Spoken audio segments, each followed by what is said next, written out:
देखिए, तो टिश्यू पढ़ने वाले हैं हम नर्वस टिश्यू के बारे में या न्यूरल टिश्यू के बारे में। तो देखिएगा, न्यूरल टिश्यू का जो ओरिजिन है सबसे पहले एक्टोडर्मल है। मीन बाय नर्वस टिश्यू जो आपके पास बेसिकली डिराइव हुआ, वो आपके पास ड्यूरिंग द गैस्ट्रुला फॉर्मेशन जो आपके पास एक्टोडर्म बनती है, उस एक्टोडर्म से आपके पास अराइज होता हुआ आपको ये टिश्यू दिखता है। अब जैसे आपके पास जब हमने कार्डिक मसल के बारे में पढ़ा था, तो या हमने मस्कुलर टिश्यू के बारे में पढ़ा था, तो हमने एक स्पेशल प्रॉपर्टी के बारे में डिस्कस किया था, वो थी कॉन्ट्रैक्टिबिलिटी। वैसे ही आपके पास इस नर्वस टिश्यू की भी कुछ एक स्पेशल प्रॉपर्टी है, and the special property of these particular cells that are present in the nervous tissue is, one is the excitability and second is the conductivity. अब ध्यान दीजिएगा, एक्साइटेबिलिटी और कंडक्टिबिलिटी से आप क्या चीज को समझते हैं। देखिए, मान लीजिए ये कोई एक सेल है, इस सेल को आप एक पर्टिकुलर लेवल का थ्रेशहोल्ड प्रोवाइड करते हैं। थ्रेशहोल्ड का मतलब मान लीजिए आपने कह दिया कि थोड़ा सा करंट दे दिया, ठीक है, या आपने प्रिक कर दिया, तो क्या ये सेल आपका वर्क करेगा या नहीं करेगा, ये फंक्शनैलिटी कहलाएगी इसकी एक्साइटेबिलिटी। अब देखो, अगर तो उस पर्टिकुलर मिनिमम थ्रेशहोल्ड से ये पर्टिकुलर सेल अगर फंक्शन करना शुरू कर देता है, तो इस सेल को कहेंगे कि हम ये उस पर्टिकुलर थ्रेशहोल्ड वैल्यू पर एक्साइट हो गया और ये काम करना शुरू कर दिया। एक फंडामेंटल, अगर वो उस पर्टिकुलर थ्रेशहोल्ड वैल्यू पर काम नहीं करेगा, तो हम कहेंगे कि वो आपके पास एक्साइट अभी नहीं हो पाया है। धीरे धीरे कर हम थ्रेशहोल्ड को बढ़ाने की कोशिश करेंगे, मीन बाय एक पर्टिकुलर लेवल ऑफ वैल्यू को बढ़ाने की कोशिश करेंगे, तो हो सकता है कि कभी आपके पास ऐसा हो जाए कि ये सेल जो है वो आपके पास एक्साइट हो जाए। ये प्रॉपर्टी स्पेसिफिकली रिलेट करती है नर्वस टिश्यू से, तो ये आपने पक्का से ध्यान रखना है कि नर्वस टिश्यू के अंदर जो पाए जाने वाले सेल्स होते हैं, उन सेल की एक्साइटेबिलिटी का एक स्पेशल आपके पास में प्रॉपर्टी उनके अंदर आपको मिलती है। अब क्या लिखता है, जो आपके पास ये सेल्स होते हैं नर्वस सिस्टम के अंदर, ये स्पेशलाइज्ड होते हैं कुछ एक सर्टेन स्टिमुलाई को रिसीव करने के लिए, और इसी पर्टिकुलर स्टिमुलस के थ्रू कहीं ना कहीं वो एक पर्टिकुलर मैसेज जो है एक जगह से दूसरी जगह पहुंचाने में कहीं ना कहीं हेल्प करते हैं। इसीलिए आपके पास एक वर्ड लिखा हुआ है दैट इज कंडक्टिबिलिटी। कंडक्टिबिलिटी क्या है, जो भी पर्टिकुलर मैसेज है वो आपके पास में एक सेल से दूसरे सेल में पहुंचाने का काम एग्जैक्टली में कहीं ना कहीं ये आपको न्यूरल टिश्यू या नर्वस टिश्यू आपको करता हुआ दिखाई पड़ सकता है। अब बात आती है कि आपके पास इस नर्वस टिश्यू के आपके पास हिस्से कितने हैं, क्या क्या उसके अंदर पार्ट्स आते हैं। तो देखिएगा, नर्वस टिश्यू को बेसिकली इसके अंदर चार पार्ट में डील किया हुआ है। देखिए, एक न्यूरॉन है, सबने पढ़ी हुई है, बचपन से पढ़ते आ रहे हैं। उसके बाद न्यूरोग्लिया आती है, थर्ड आपके पास एपेंडाइमल सेल्स आते हैं, और फोर्थ आपके पास न्यूरोसिक्रेटरी सेल्स आते हैं। कई बुक्स के अंदर थोड़ी आपके पास जो क्लासिफिकेशन हो सकती है वो डिफरेंट हो सकती है, but I always follow this particular classification, क्योंकि ये सिंप्लीफाइड है थोड़ी, तो हमें ज्यादा दिक्कत नहीं आती है अगर आपको समझना हो। और आपसे कोई क्लासिफिकेशन से क्वेश्चन तो पूछने नहीं वाले, आपसे स्पेसिफिकली जो इसका इंटरनल कोर है वहीं से क्वेश्चन पूछेंगे। अब देखिएगा, तो चार तरह के सेल्स के बारे में बात करने वाले हैं। एक जो मेन स्ट्रक्चरल और फंक्शनल यूनिट नर्वस सिस्टम की बनाने वाला सेल है, उसको हम न्यूरॉन के नाम से जानते हैं। वर्ड क्या लिखा जी, न्यूरॉन है।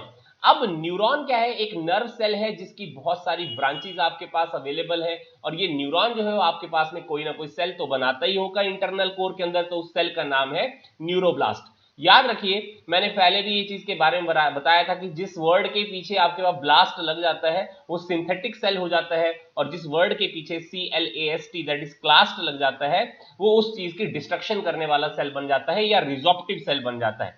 तो न्यूरॉन जो है वो आपके पास नर्वस सिस्टम की आपके पास एक तरह से स्ट्रक्चरल और फंक्शनल यूनिट आपके पास में मिलती है। अब देखो, ये आपके पास न्यूरॉन का एक स्ट्रक्चर आपके पास में दिखाया हुआ है, जिसमें आपके पास आउटर लेयर दिखाई हुई है दैट इज एपिन्यूरियम, और आपके पास सबसे इंटरनल पार्ट में आपके पास जो दिखाई पड़ रहा है वो है आपके पास एंडोन्यूरियम। नर्व फाइबर आपके पास इंटरमिंगल दिखाई पड़ रहे हैं, और आपके पास एग्जैक्टली ब्लड वेसल्स या फैट सेल आपके पास साथ में यहाँ पर न्यूरॉन के अंदर प्रेजेंट। आपको ये वाला कोर आपको याद रखने की कोशिश नहीं करनी है, क्योंकि यहाँ से आपको क्वेश्चन नहीं पूछा जाता है। जो आपसे क्वेश्चन पूछा जाएगा वो है आपके पास ये basic structure unit of the particularly the nervous system, that is neuron का स्ट्रक्चर आपको कैसा दिखाई पड़ता है, और एग्जैक्टली उसके अंदर क्या क्या चीजें होती हैं उसको हम डील करने की कोशिश करेंगे। अब देखिएगा, ये जो न्यूरॉन है ये बॉडी का सबसे लॉन्गेस्ट सेल है। ध्यान दीजिएगा, the longest cell of your body is the neuron, और सबसे लंबी जो न्यूरॉन है वो आपके पास वेगस नर्व है। ध्यान दीजिएगा, वेगस नर्व जो है वो सबसे ज्यादा लॉन्गेस्ट नर्व है हमारी बॉडी की। तो मीन बाय अगर कभी आपसे पूछ ले कि इनडायरेक्टली कि ये बताइए कि इनमें से कौन सा आपके पास सेल ऐसा है जो आपके पास सबसे लंबा होता है, तो वेगस नर्व आपके पास बेसिकली ऐसी है जो सबसे ज्यादा लंबी होती है। और अगर कुछ एक पर्टिकुलर टिश्यू से ही रिलेट कर पूछा हुआ है तो न्यूरॉन जो है वो सबसे लॉन्गेस्ट सेल है हमारी बॉडी के। अब देखिएगा स्ट्रक्चरलिटी में अगर हम देखने की कोशिश करें तो न्यूरॉन जो है वो दो पार्ट में इंटीग्रेटेड है, एक साइटॉन है और दूसरी आपके पास नर्व प्रोसेसेस है। अब देखिए साइटॉन को बॉडी ऑफ द न्यूरॉन भी कहा जाता है। क्या वर्ड यूज करते हैं? Body of the neuron. आपके पास जहां पर आप ये चीज देख रहे हैं, आप कोशिश करिएगा कि इस थोड़ा सा स्लाइड को जूम आउट कर लें, पूरी स्क्रीन पर देखने की कोशिश करें, क्योंकि अगर आप पूरी स्क्रीन पर देखेंगे तो आपको ज्यादा बेटर में ये चीज दिख जाएगी। ठीक है, अब जरा मैं जिन जिन चीजों के बारे में आपको बताने की कोशिश करूं, आप उन चीजों को याद रखने की कोशिश करिएगा। देखिए, ये आपके पास जो पर्टिकुलर पार्ट आपको दिखाई पड़ रहा है, ठीक है, ये जितना हिस्सा आपको दिखाई पड़ रहा है, it is being termed as the cell body और द साइटॉन। इसको क्या कहेंगे? सेल बॉडी और द साइटॉन। तो सेल बॉडी या साइटॉन के सेंटर में आपको एक न्यूक्लियस दिखाई पड़ रहा है और उसके इनसाइड में एक न्यूक्लियोलस दिखाई पड़ रही है। ठीक है, अब देखिए, क्वेश्चन चाहे कहीं से भी बने, क्वेश्चन तो बनेगा ही बनेगा। तो पहला क्वेश्चन जो यहां से ये बनता है, ये जो न्यूक्लियोलस है इसका काम क्या है? तो काम है राइबोसोमल आरएनए की सिंथेसिस करना। वर्ड पे ध्यान दीजिएगा, वर्ड क्या है? राइबोसोमल आरएनए की सिंथेसिस करवाने का काम न्यूक्लियोलस करती है। ये एक फंडामेंटली क्लियर होनी चाहिए। अब देखिएगा, इस पर्टिकुलर सेल बॉडी की कुछ एक्सटेंशंस आपको दिखाई पड़ रही है। ये एक्सटेंशंस दिख रही हैं आपको? ये सेल बॉडी की इन एक्सटेंशंस को या प्रोटोप्लाज्मिक प्रोसेसेस को हम बेसिकली डेंड्राइट के नाम से जानते हैं। वर्ड क्या यूज कर रहे हैं? डेंड्राइट्स। वर्ड क्लियर हो गया जी। इसके अलावा आपके पास इस पर्टिकुलरली साइटॉन के इनसाइड में आपको सर्टेन फाइबर्स का कंपोनेंट दिखाई पड़ रहा है जिसको न्यूरोफिब्रिल्स कहते हैं। एटीपी जनरेट करने के लिए आपके पास इस सेल बॉडी के अंदर माइटोकॉन्ड्रिया पड़े हुए हैं और एक स्पेशल स्ट्रक्चर्स यहां पर आपको दिखाई पड़ रहे हैं जिनका नाम निसल ग्रेन्यूल्स है या निसल बॉडी के नाम से इनको जाना जाता है। अब ये जो निसल ग्रेन्यूल्स हैं, these are nothing but the modified आपके पास एक तरह के रफ एंडोप्लाज्मिक रेटिकुलम है। वर्ड पे ध्यान दीजिएगा, Nissl granules are nothing but the modified endoplasmic reticulum है। मीन बाय अगर ये एंडोप्लाज्मिक रेटिकुलम की एक तरह से मॉडिफिकेशन है तो कौन से वाला एक्चुअली में आपके पास एंडोप्लाज्मिक रेटिकुलम है? वो रफ वाला है। वो रफ क्यों है? क्योंकि आपके पास में एंडोप्लाज्मिक रेटिकुलम के सरफेस के ऊपर आपको राइबोसोम्स की अटैचमेंट दिखाई पड़ रही है और हमें ये मालूम है कि जहां पर भी राइबोसोम्स अवेलेबल होंगे वो क्या काम करते हैं? प्रोटीन को सिंथेसाइज करने का। मीन बाय निसल ग्रेन्यूल्स या निसल बॉडीज जो होती हैं वो भी कहीं ना कहीं आपके पास प्रोटीन को सिंथेसाइज करने में हेल्प करती हैं। और ये आपके पास निसल ग्रेन्यूल कैसे बने? एंडोप्लाज्मिक रेटिकुलम के साथ में जब आपके फ्री राइबोसोम्स जो सेल बॉडी में पड़े हुए हैं वो अटैच करते हैं तो एक स्ट्रक्चर की फॉर्मेशन करते हैं जिसको निसल ग्रेन्यूल कहा जाता है। और यही निसल ग्रेन्यूल्स आपके पास प्रोटीन को सिंथेसाइज करने में हेल्प करते हैं, जो इस सेल की एक पर्टिकुलर रिक्वायरमेंट है सर्वाइव करने के लिए। एनर्जी को आपके पास बनाने का काम माइटोकॉन्ड्रिया आपके पास यहां पर करता हुआ आपको मिलता है, तो एटीपी की जनरेशन होगी और उसी एटीपी जनरेशन की मदद से कहीं ना कहीं कंडक्शन जो है आपके पास पर्टिकुलरली इस न्यूरॉन के अंदर आपको दिखाई पड़ती है। तो ये चीज आपने पक्का से ध्यान देनी है। अब बात आएगी ये डेंड्राइट्स क्या काम करते होंगे। तो डेंड्राइट क्या करते हैं? किसी दूसरे पर्टिकुलर न्यूरॉन से सिग्नल को कैरी फॉरवर्ड कर कर आपके पास में इस सेल बॉडी के अंदर लेकर आते हैं और इस सेल बॉडी से होता हुआ वो पर्टिकुलर पार्ट आपके पास नर्व प्रोसेसेस के अंदर मूव कर जाता है। तो ये चीज पक्का से ध्यान देते हुए चलेगा। देखिए, मैं ये कह रहा हूं कि जो ये आपके पास सेल बॉडी है, इस सेल बॉडी की एक आपके पास प्रोटोप्लाज्मिक प्रोसेसेस आपको दिखाई पड़ रही हैं जिनको हम डेंड्राइट के नाम से जानते हैं। अब ये डेंड्राइट्स बेसिकली क्या करते हैं? जो दूसरी न्यूरॉन है आपके पास में, उसमें जो आपके पास एग्जैक्टली में मैसेज है, वो मैसेज आपके पास इस डेंड्राइट में आएगा और डेंड्राइट से होता हुआ इस सेल बॉडी के थ्रू होता हुआ इस नर्व प्रोसेस में चला जाएगा। इस नर्व प्रोसेस में आपके पास एग्जैक्टली में एक फंडामेंटली आपके पास एक फाइबर है, जिस फाइबर का नाम आपके पास एग्जैक्टली में एक्सॉन है। उस एक्सॉन से वो सिग्नल आपके पास कंडक्ट होता हुआ दूसरी न्यूरॉन तक या आपके पास मसल तक जाने की कोशिश करता है और कहीं ना कहीं वर्केबिलिटी में यही आपके पास सिग्नल आपको हेल्प करता हुआ मिलता है। फिर से ध्यान दीजिएगा, मैंने किन किन चीजों के बारे में सेल बॉडी के अंदर या साइटॉन के अंदर डिस्कस किया है। या इसको पेरिकैरियन भी कहा जाता है, कई बुक्स में आप इसके लिए वर्ड पेरिकैरियन भी वर्ड यूज करेंगे। अब देखिएगा यहां पर हमने पढ़ा कि सेल बॉडी के अंदर आपके पास एग्जैक्टली में माइटोकॉन्ड्रिया होते हैं, न्यूक्लियस है, न्यूक्लियोलस में राइबोसोमल आरएनए की सिंथेसिस मिलती है। इसके अलावा सर्टेन फाइबर्स आपको सेल बॉडी में दिखाई पड़ते हैं जिनको न्यूरोफिब्रिल के नाम से जाना जाता है। उसके अलावा हमने पढ़ा कि जो निसल ग्रेन्यूल्स होते हैं वो एक तरह के रफ एंडोप्लाज्मिक रेटिकुलम ही हैं जो एग्जैक्टली में प्रोटीन को सिंथेसाइज करने में हेल्प करते हैं। सेल बॉडी की आपके पास प्रोटोप्लाज्मिक एक्सटेंशंस को हम डेंड्राइट्स के नाम से जानते हैं, और यही डेंड्राइट्स आपके पास कहीं ना कहीं जो पर्टिकुलर मैसेज होता है वो आपके पास नर्व प्रोसेसेस में के अंदर आपके पास मूव करने की कोशिश करते हैं, और उसमें जो मेन आपके पास पार्ट है वो है एक्सॉन का। तो एक्सॉन बेसिकली आपके पास में उस पर्टिकुलर मैसेज को एक प्लेस से दूसरे प्लेस तक कंडक्ट करने में कहीं ना कहीं आपको हेल्प करती है। तो मेनली मसल की वर्केबिलिटी हो गई, चाहे न्यूरॉन की वर्केबिलिटी होगी, that is being controlled by this particularly आपके पास न्यूरॉन और दी एक्सॉन। क्लियर हो गया जी, इतना फंडामेंटल आपको क्लियर होना चाहिए। अब जरा ध्यान देते हुए चलिएगा, बहुत सिंपल वर्ड्स के अंदर चलेंगे हम। देखिए ये एक नर्व फाइबर है, इस नर्व फाइबर की जो सेल बॉडी है उसकी एक एक्सटेंशन आपको ये सेंटर में मूव करती हुई दिखाई पड़ रही है। ये देखिएगा ध्यान से, ये बिल्कुल जो सेंटर में मूव करते हुए चीज आपको चलिए मैं एक बार इसको डिलीट कर देता हूं पूरे को। अब देखिएगा जरा सा, ये आपके पास जो सेंटर लाइन आपको व्हाइट कलर की दिखाई पड़ रही है मूव करते हुए, इसको कहते हैं एक्सटेंडेड न्यूरॉन फाइबर है या एक्सटेंडेड नर्व फाइबर है, that is being termed as the axon. Word क्या यूज किया है, एक्सटेंडेड नर्व फाइबर को हम एक्सॉन के नाम से जानते हैं। अब देखिए जरा यहां पर क्या हुआ, ये जो आपके पास पर्टिकुलरली साइटोन या सेल बॉडी है और ये जो एक्सॉन है, इसके बीच में आपको एक पर्टिकुलर नेक लाइक स्ट्रक्चर दिखाई पड़ रहा है, इसको हम एक्सॉन हिलॉक के नाम से जानते हैं। वर्ड क्या यूज कर रहे हैं, एक्सॉन हिलॉक। चलिए मैं बात कर रहा था कि ये जो सेल बॉडी है, जब ये सेल बॉडी की आपको या नर्व फाइबर की आपको एक्सटेंशन मिलती है, इस एक्सटेंशन को हम एक्सॉन कहते हैं, और ये एक्सॉन ही बेसिकली कहीं ना कहीं कंडक्शन में हेल्प करती है। तो इसका मतलब जो एक्साइटेबल यूनिट एग्जैक्टली में आपके पास न्यूरॉन की आपको मिल रही है वो एक्साइटेबल यूनिट है ये आपके पास में, दैट इज सेल बॉडी या साइटोन, और जो कंडक्टेबल यूनिट है न्यूरॉन की वो है आपके पास दिस पर्टिकुलरली एक्सॉन। अब ये इंपॉर्टेंटली आपको ध्यान होना चाहिए क्योंकि इससे क्वेश्चन आपको पूछे गए हैं पहले से, ठीक है। अब जरा सा थोड़ा और इंटरनली देखने की कोशिश करते हैं कि एग्जैक्टली इसमें हुआ क्या। देखो ये एक्सॉन तो हमने कह दिया कि ये एग्जैक्टली में कहीं ना कहीं कंडक्शन में आपके पास हेल्प करती है, लेकिन इस एक्सॉन में आपको एग्जैक्टली में क्या चीज दिखाई पड़ रही है, तो ध्यान दीजिएगा। एक्सॉन के बाहर एक मेम्ब्रेन लगी हुई है जिसको हम एक्सोलीमा के नाम से जानते हैं, that is the plasma membrane of the axon, उसको हम एक्सोलीमा कहते हैं। और एक्सॉन के इनसाइड में जो साइटोप्लाज्म है उसको एक्सोप्लाज्म के नाम से जाना जाता है। वर्ड क्या यूज कर रहे हैं, exoplasm and the axolemma. Word clear हो गया, बहुत सिंपल सा वर्ड है, ज्यादा कोई आपको सोचने वाली जरूरत नहीं है।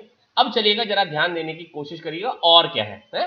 देखो यहां पर एक पर्टिकुलर ये जो स्ट्रक्चर दिखाया हुआ है, इस स्ट्रक्चर में आपके पास सबसे इनसाइड में न्यूरोफिब्रिल दिखाए हुए हैं। देखिए तो न्यूरोफिब्रिल तो एग्जैक्टली में आपने यहां पढ़ा, ठीक है जी। तो नर्व फाइबर की मैंने कहा था extension that is particularly being termed as the axon. तो देखिए ये आपके पास नर्व फाइबर या न्यूरो फाइबर ही आगे जाकर एक्सटेंड कर कर आपको कुछ ना कुछ चीजें बनाते हुए दिखाई पड़ रहे हैं, जो बेसिकली आप जरा देखेंगे तो क्या है कि आपको एक सेल दिखाई पड़ रहा है, वो सेल का नाम है श्वान सेल। वर्ड ध्यान दीजिए, श्वान सेल दिखाई पड़े हैं।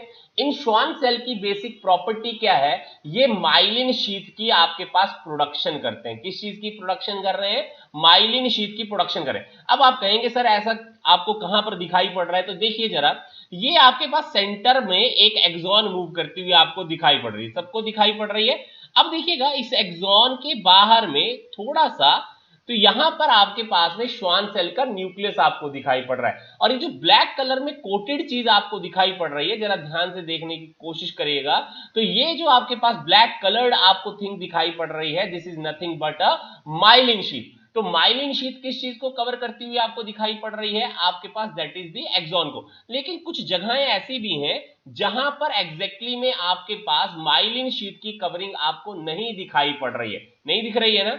तो दिस पर्टिकुलर पार्ट जहां पर आपके पास पर्टिकुलरली ये माइलिन शीट की कवरिंग आपको एक्सोलीमा के आउटर आपको नहीं दिखाई पड़ेगी, इस पोर्शन को हम नोड्स ऑफ रेनवियर के नाम से जानते हैं। वर्ड क्या यूज कर रहे हैं, नोड्स ऑफ रेनवियर। अब बात क्या आई, जरा ध्यान देने की फिर से कोशिश करिएगा। हम ये कह रहे हैं कि एक्सॉन बेसिकली कंडक्शन करती है। अब मेरी बात पे ध्यान दें, ये जो माइलिन शीट है, ये माइलिन शीट तो लिपिड से बनी हुई है। किससे बनी हुई है? लिपिड से बनी हुई है। और हमें मालूम है कि lipid are basically the insulators. Insulator क्या होते हैं? जो कहीं ना कहीं कंडक्शन में आपके पास हेल्प नहीं करते। मान लीजिए एक पर्टिकुलर सिग्नल जो आपके पास, जिसकी वजह से ये साइटोन एक्साइट हो गई थी और सिग्नल को ट्रांसमिट कर रही थी आगे की ओर को। मान लीजिए एक्सॉन ने वो सिग्नल अभी पिकअप कर भी लिया है और उसको आगे बढ़ाने की कोशिश करती है, तो बीच में तो आपके पास नोड्स ऑफ रेनवियर आ गए। तो नोड्स ऑफ रेनवियर तो बेसिकली आपके पास जहां पर माइलिन शीथ नहीं है वहां पर बेसिकली आपके पास एग्जैक्टली में ये लगे हुए हैं। तो देखिए होगा क्या, जरा सा हम ये कह रहे हैं ये माइलिन शीथ की आपके पास फॉर्मेशन आपको यहां पर दिखाई पड़ रही है। तो इसका मतलब ये हुआ कि इस जोन में कंडक्शन नहीं हो सकती है। मीन बाय जब आपके पास पोटेंशियल, इलेक्ट्रिक पोटेंशियल यहां तक मूव कर आया, तो यहां से डायरेक्टली उस इलेक्ट्रिक पोटेंशियल को जंप कर नोड्स ऑफ रेनवियर तक पहुंचना होगा। और इस वाले नोड ऑफ रेनवियर से पहुंचते हुए उसको दूसरे वाले नोड्स ऑफ रेनवियर तक पहुंचना होगा, क्योंकि बीच में आपके पास myelin sheath as an insulator behave कर रही है। तो इसका मतलब इलेक्ट्रिक पोटेंशियल जो है वो आपके पास नोड्स ऑफ रेनवियर से नोड्स ऑफ रेनवियर ही आपको जंप करता हुआ ऐसी न्यूरॉन में दिखाई पड़ सकता है, जिसके बाहर, एक्सॉन के बाहर माइलिन शीट की आपके पास कवरिंग दिखाई पड़ती हो या आपके पास श्वान सेल्स पड़े हों। अब ध्यान दीजिए, आपकी जो एनसीईआरटी की बुकलेट है उसमें यही डायग्राम दिया हुआ है और इन्हीं सेल के बारे में आपको बताया हुआ, ठीक है, कि एक्सॉन के बाहर एक सेल है, उस सेल का नाम श्वान सेल है। Schwann cell basically myelin sheath बनाते हैं। माइलिन शीट जो है वो आपके पास एक फैटी लेयर है। फैट आपके पास इंसुलेटर है, तो वहां से आपके पास इलेक्ट्रिक पोटेंशियल ट्रांसफर नहीं होगी। तो आपके nodes of Ranvier to nodes of Ranvier ही आपके पास वो पर्टिकुलर इलेक्ट्रिक पोटेंशियल जंप करती है।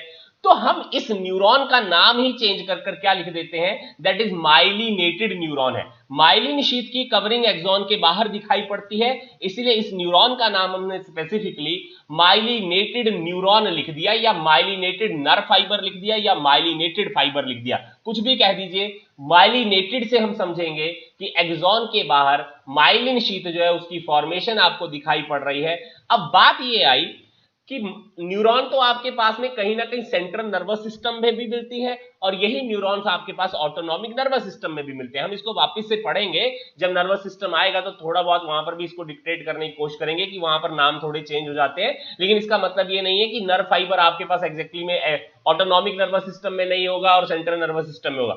दोनों ही सिस्टम के अंदर आपके पास न्यूरॉन एज सच में मिलती है।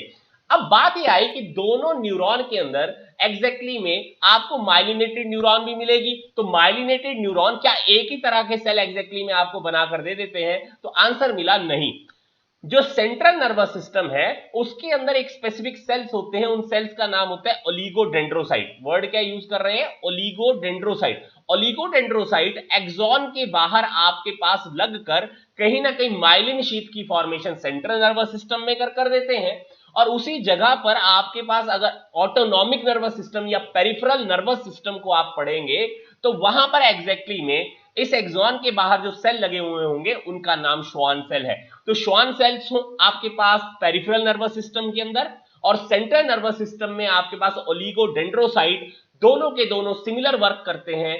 उनका काम है माइलिन शीट की फॉर्मेशन करना, तभी जाकर आपके पास नोड्स ऑफ रेनवियर आपके पास जनरेट होंगे।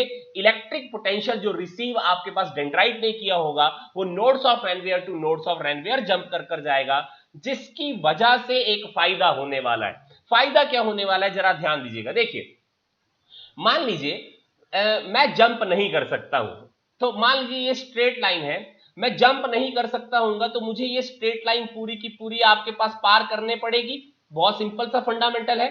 बंदर तो सबने देखा होगा ना, तो बंदर क्या करता है? डिस्टेंस आपके पास शॉर्ट करने के लिए एग्जैक्टली में वो क्या करेगा? मान लो उसको बोल दे कि स्ट्रेट लाइन पर चलना, तो वो चलकर जाएगा क्या? नहीं। अगर लंबा रास्ता है तो क्या करेगा? जंप करेगा।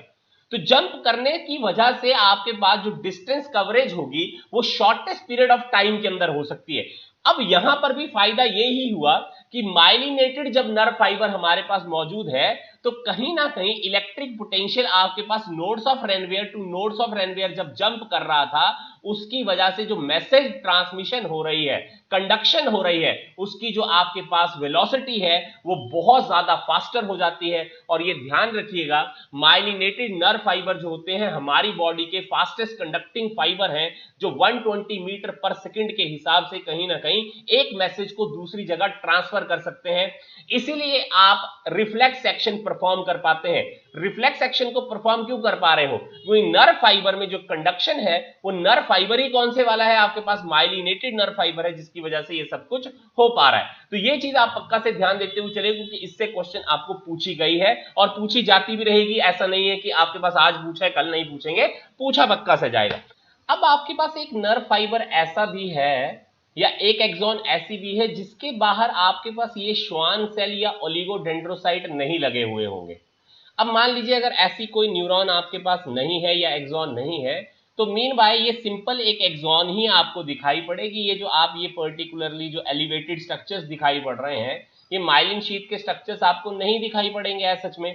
तो मीन बाय ये हुआ कि अगर इलेक्ट्रिक पोटेंशियल यहां तक पहुंचा तो उसको ये पूरा रास्ता ट्रेवल कर कर आपके पास जाना है, वो आपके पास इस पर्टिकुलर नोड ऑफ रेनवियर से दूसरे पर्टिकुलर नोड ऑफ रेनवियर आप जंप नहीं कर सकता है। तो उसी बेसिस के ऊपर कि क्या माइलिनेटेड नर्व फाइबर है या नहीं है, तो अगर माइलिनेटेड आपके पास नर्व फाइबर्स आपके पास अवेलेबल है, ये माइलिन शीथ एक्सॉन के सरफेस पर लगी हुई है, तो उसको हम माइलिनेटेड न्यूरॉन कह देते हैं। और अगर वो माइलिन शीथ नहीं है एक्सॉन के सरफेस के ऊपर, तो हम उसको नॉन माइलिनेटेड न्यूरॉन के नाम से जानते हैं। तो माइलिनेटेड न्यूरॉन में नॉन माइलिनेटेड न्यूरॉन के मुकाबले में कंडक्शन स्पीड जो है वो आपके पास फास्टर होती है। और अगर ये आपके पास एग्जैक्टली में ये पर्टिकुलर इलेक्ट्रिक पोटेंशियल एक प्लेस से दूसरे प्लेस की ओर को जंप करता है, तो इस इलेक्ट्रिक पोटेंशियल को हम जंपिंग जैक पोटेंशियल के नाम से जानते हैं। नाम क्या लिखा जी? Jumping Jack potential. और ये जो पर्टिकुलर कंडक्शन हो रही है इसको सॉल्टेटरी कंडक्शन कहा जाता है। Saltation is the word that is related to the mutation. तो म्यूटेशन क्या होती है? आउट ऑफ सडन ना। तो सेम यहां पर भी क्या है कि सडनली आपके पास एक electric potential node of Ranvier से दूसरे नोड ऑफ रेनवियर जो आपके पास जंप कर कर चला जाता है, इसीलिए इस कंडक्शन को हम सॉल्टेटरी कंडक्शन के नाम से जानते हैं, जो आपके पास माइलिनेटेड न्यूरॉन के अंदर होती है। नॉन माइलिनेटेड न्यूरॉन के अंदर ये चीज आपको नहीं मिलती है। तो ये चीज भी आपको पक्का से ध्यान देनी है। एक्सॉन के थ्रू ही आपके पास कंडक्शन जो है वो आपके पास होती हुई आपको दिखाई पड़ेगी, जिसके लिए कहीं ना कहीं जो आपके पास सर्टेन आयंस हैं जैसे सोडियम पोटाशियम है, ये आपके पास रिस्पॉन्सिबल होता है। उसको हम आगे पढ़ने की कोशिश करेंगे जब नर्व की कंडक्शन, किस तरह नर्व के अंदर कंडक्शन होती है, उसको जब पर्टिकुलर डील करने की कोशिश करें। अब जरा एक चीज आपने ध्यान देनी है, वो क्या ध्यान देनी है? देखिए, ये सेल बॉडी इस एक्सॉन के साथ जुड़ी एक पर्टिकुलर आपके पास नेक स्ट्रक्चर्स के साथ में, जिसका नाम एक्सॉन हिलॉक लिखा हुआ है। अब ध्यान दीजिएगा, नर्व का सबसे जो सेंसिटिव पोर्शन है उसको एक्सॉन हिलॉक के नाम से जानते हैं। ये एक्सॉन हिलॉक सेंसिटिव स्ट्रक्चर सबसे ज्यादा क्यों है न्यूरॉन का?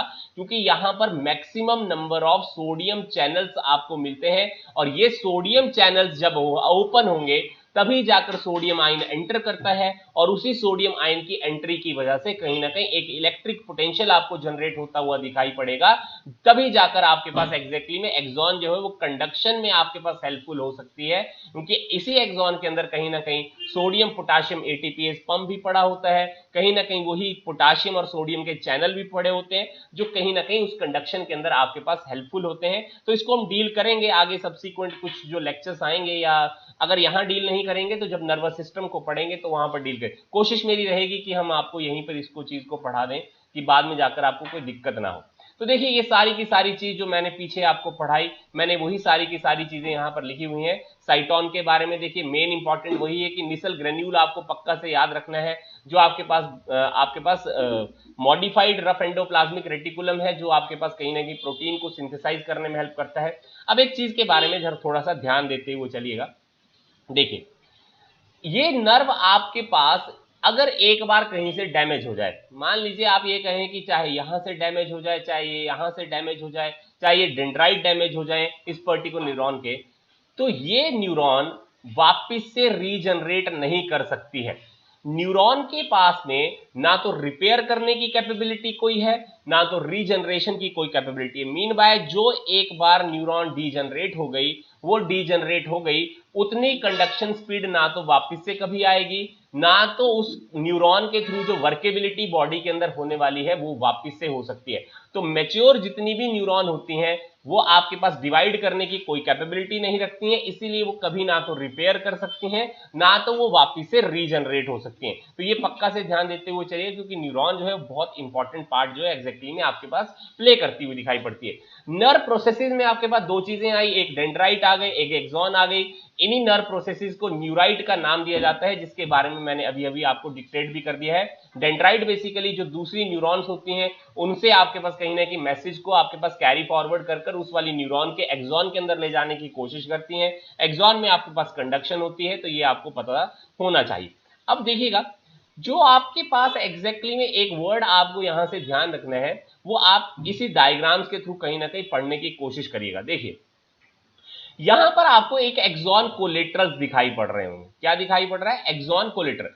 एक्सॉन की आपके पास सर्टेन ब्रांचेस बन गई। तो एक्सॉन जो है जब वो ब्रांच आपके पास स्ट्रक्चर्स बनाने की कोशिश करती है तो उसको एक्सॉन कोलेटरल्स कहा जाता है। ठीक है, ये वर्ड इंपॉर्टेंट है, इसके बारे में पहले भी पूछा जा चुका है। लेकिन जरा ध्यान दीजिएगा, अगर आपके पास एक एक्सॉन जो आपके पास कोई ब्रांचिंग सिस्टम नहीं बना रही है, तो ये एक्सॉन एक पर्टिकुलर स्ट्रक्चर में टर्मिनेट करती हुई आपको दिखाई पड़ती है, जिसका नाम है एक्सॉन टर्मिनल। और एक्सॉन टर्मिनल का जो सबसे एंडिंग हिस्सा है, जो बल्ब लाइक स्ट्रक्चर्स आपको बनाकर देता है, उसको साइनेप्टिक एंड बल्ब कहा जाता है। अब देखिए साइनेप्टिक एंड बल्ब इसको क्यों कहा गया, ये भी इंपॉर्टेंट है। देखिए क्या है, मान लीजिए ये एक न्यूरॉन है, ये दूसरे न्यूरॉन के साथ जब जुड़ती है तो आपके पास जब ये स्ट्रक्चर आपको बनता हुआ दिखाई पड़ेगा तो इसको साइनैप्स कहा जाता है। एक न्यूरॉन दूसरे न्यूरॉन के साथ जब जुड़ेगी तो एक स्ट्रक्चर बनाएगी जिसको साइनैप्स कहा जाता है। अब देखिए एग्जैक्टली में ये नर्व तो इस नर्व के साथ कभी जुड़ेगी नहीं, क्योंकि बीच में आपके पास में एक स्पेसिंग हमेशा आपके पास अवेलेबल होगी। तो ऐसा कैसे हो सकता है कि जो इस नर्व से इस नर्व में सिग्नल जाना है वो कैसे जाएगा? तो होता क्या है, ये जो आपके पास एक्सॉन टर्मिनल है, इसके एंड पर आपको एक बल्ब लाइक स्ट्रक्चर्स आपको दिखाई पड़ रहे हैं, जिनको हम साइनेप्टिक नॉब्स कहते हैं। इन साइनेप्टिक नॉब्स के अंदर एक न्यूरोट्रांसमीटर जो है वो आपके पास पड़ा होता है। न्यूरोट्रांसमीटर क्या है? एक पर्टिकुलर ऐसा केमिकल सब्सटेंस जो सिग्नल एक न्यूरॉन के अंदर आपके पास मौजूद है, या एक मैसेज आपके पास उस न्यूरॉन के अंदर मौजूद है, वो दूसरे नर्व फाइबर को आपके पास में ट्रांसमिट करने वाला है। क्लियर हो गया जी? तो आपके पास न्यूरोट्रांसमीटर आपके पास साइनेप्टिक एंड बल्ब के अंदर आपको प्रेजेंट दिखाई पड़ते हैं। And the most common neurotransmitter that is present in the synaptic and lobe is the acetyl choline. ध्यान दीजिएगा, वर्ड क्या है? Acetyl choline. इसका मतलब ये नहीं है कि और न्यूरोट्रांसमीटर नहीं हो सकते हैं। एड्रेनलिन, नॉर एड्रेनलिन टाइप के भी आपके पास बेसिकली न्यूरोट्रांसमीटर जो है वो आपके पास प्रेजेंट है। गाबा होती है, इसके अलावा ग्लाइसिन भी एज ए न्यूरोट्रांसमीटर बिहेव कर लेती है। लेकिन जो मेनली एक्साइटेटरी न्यूरोट्रांसमीटर हमारे पास मोस्ट कॉमनली अवेलेबल है वो एसिटाइल कोलिन है, जिसको ACH के नाम से हम बहुत कॉमनली जानते हैं। तो ध्यान दीजिएगा, किसी भी पर्टिकुलर न्यूरॉन की जो साइनेप्टिक एंड बल्ब होगी उसके अंदर न्यूरोट्रांसमीटर जो आपके पास स्टोर होते हैं, और वही न्यूरोट्रांसमीटर अगली न्यूरॉन के अंदर आपके पास कहीं ना कहीं सिग्नल को कैरी फॉरवर्ड कर लेकर जाते हैं, या जो मैसेज है उसको कैरी फॉरवर्ड कर आपके पास में लेकर जाते हैं। तो ये भी चीज आपको पक्का से ध्यान देते हुए चलनी, क्योंकि इससे भी क्वेश्चन आपके पास पूछे जा चुके हैं। तो ये भी आपको पक्का ध्यान देते हुए चलना है।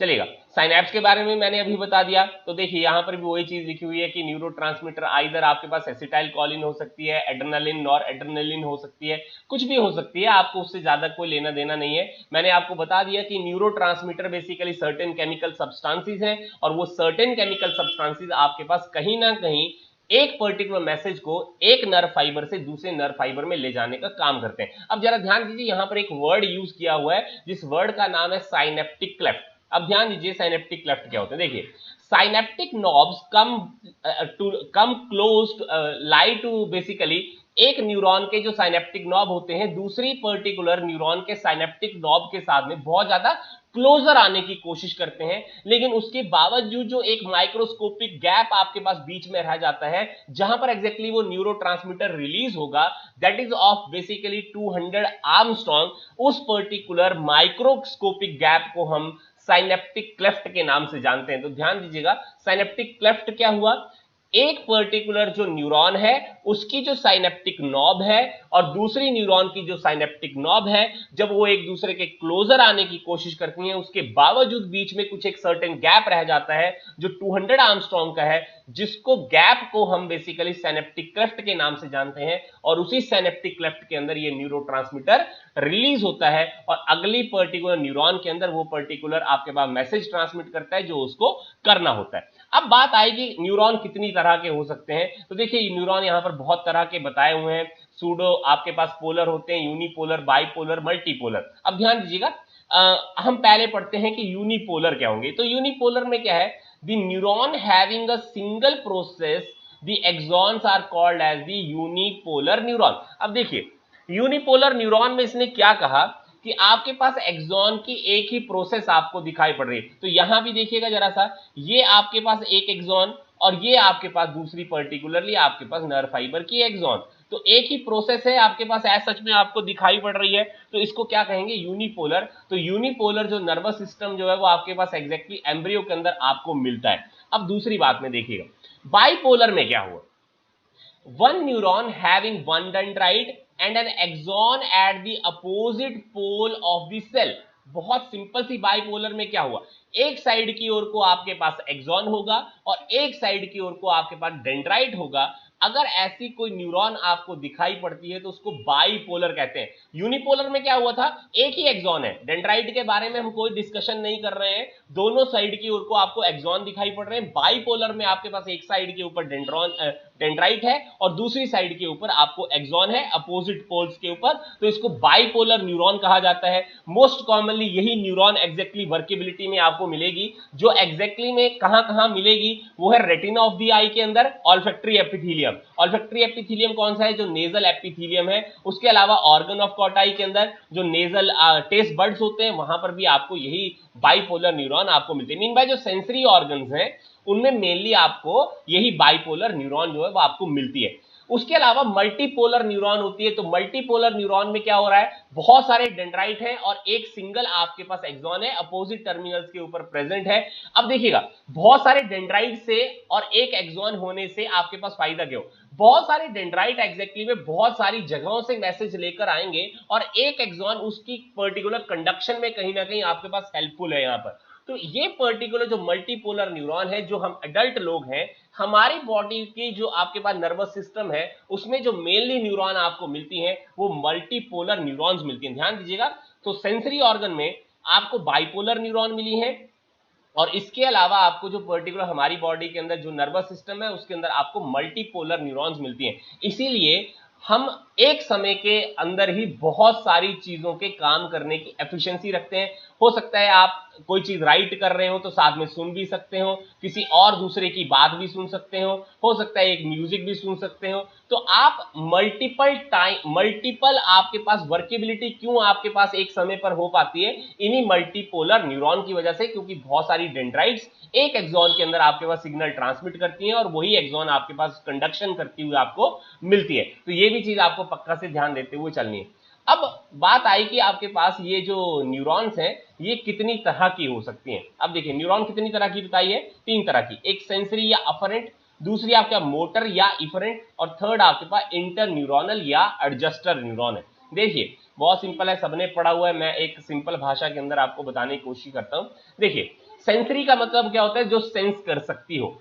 तो मान लीजिए आपने सूंघ लिया किसी चीज को, तो सूंघने की शक्ति आपके पास नेजल एपिथेलियम के अंदर जो सेल्स पड़े होंगे उसके अंदर दी हुई है। मीन बाय वो पर्टिकुलर सेल जो नेजल एपिथेलियम में पड़े हुए हैं वो किसी एक पर्टिकुलर केमिकल्स को सेंस करने वाले हैं और वो उस केमिकल जब उनको मिलती है तो उस समय आपके पास वो एक्साइट हो जाते हैं और वो पर्टिकुलर सिग्नल जो है वो ट्रांसमिट करते हुए सेंट्रल नर्वस सिस्टम तक लेकर जाते हैं। ध्यान दीजिए, अब हमने क्या कहा, ऐसी पर्टिकुलर न्यूरॉन जो आपके पास एक ऑर्गन से सिग्नल को सेंट्रल नर्वस सिस्टम तक लेकर जाती हैं, इन पर्टिकुलर न्यूरॉन को सेंसरी या अफरेंट न्यूरॉन कहा जाता है। अब सेंट्रल नर्वस सिस्टम में क्या होगा, उस पर्टिकुलर मैसेज की इंटरप्रिटेशन, जो भी सिग्नल ब्रेन रिसीव करेगी या सेंट्रल नर्वस सिस्टम रिसीव करेगा उसको वो इंटरप्रेट करेगा और इंटरप्रेट करने के बाद में एक पर्टिकुलर रिस्पॉन्स जो है वो आपके पास मोटर न्यूरॉन के थ्रू जनरेट कर लेकर आएगा। तो इसका मतलब ये हुआ मोटर न्यूरॉन या इफरेंट न्यूरॉन क्या होती है,